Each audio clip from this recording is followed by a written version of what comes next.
Joining me now from Palo Alto, California is Neil Tangri. He's a renewable resources advocate and a PhD candidate at Stanford University there. Hi there, welcome to the broadcast.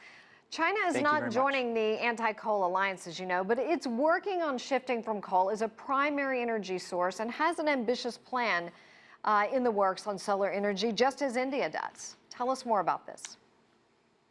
So yes, China has taken some very strong steps to move away from coal, which is its primary energy source, and it clearly has a very strong incentive to do so, not only because of climate reasons, but because of the air quality in Chinese cities.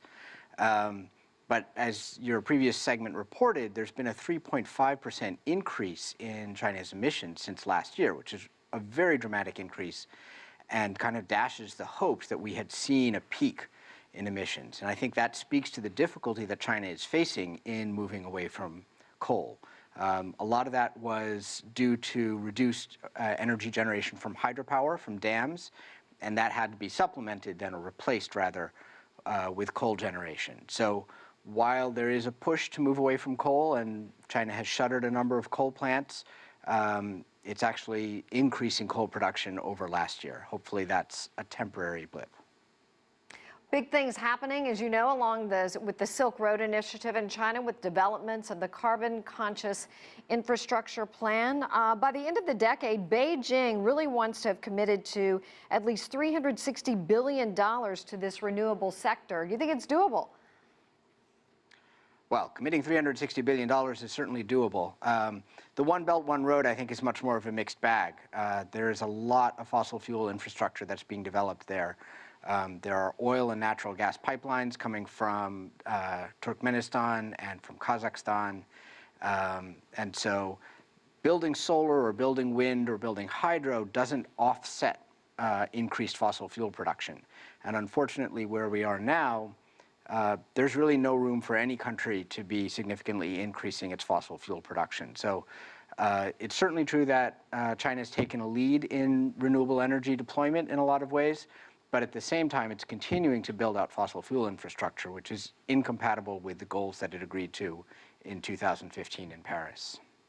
Talking about coal, how important is this anti-coal coalition that was formed at COP23? They want 50 countries to join. Right now, more than a dozen or so are involved. Well, I think it's important. Coal is the dirtiest of the major sources of energy that we have.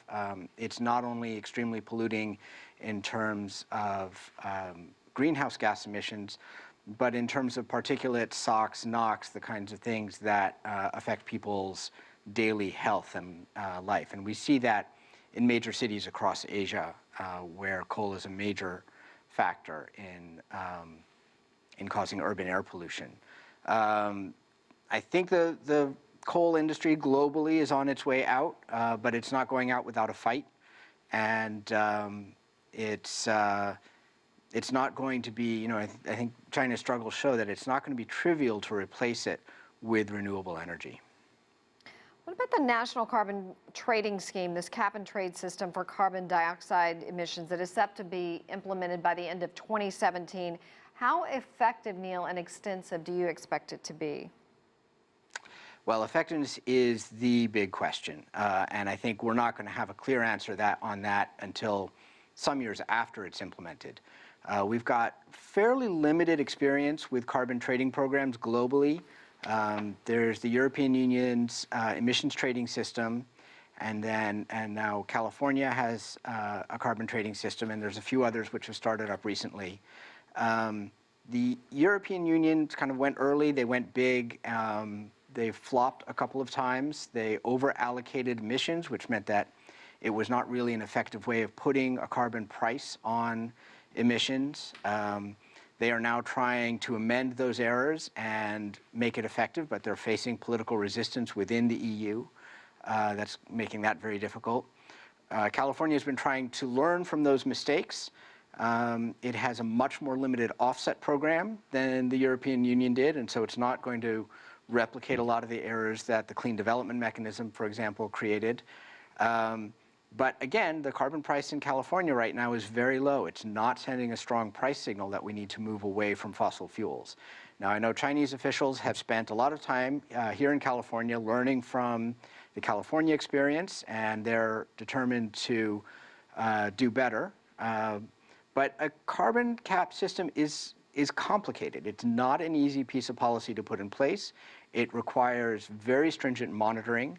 It requires, obviously a bureaucracy that is scientifically adept, but also not susceptible to political pressure. Those things don't come about easily. And so I think there's going to be a question for some years as to how effective the China carbon market will be. And I think one of the ways that they're approaching this, which I think is smart, but sort of delays the effectiveness, is to put in place the carbon market first, but at a low price, so that they get the systems working before they really try to ratchet down. Well, Neil Tangri, thank you so much for your time. We appreciate it, live in Palo Alto.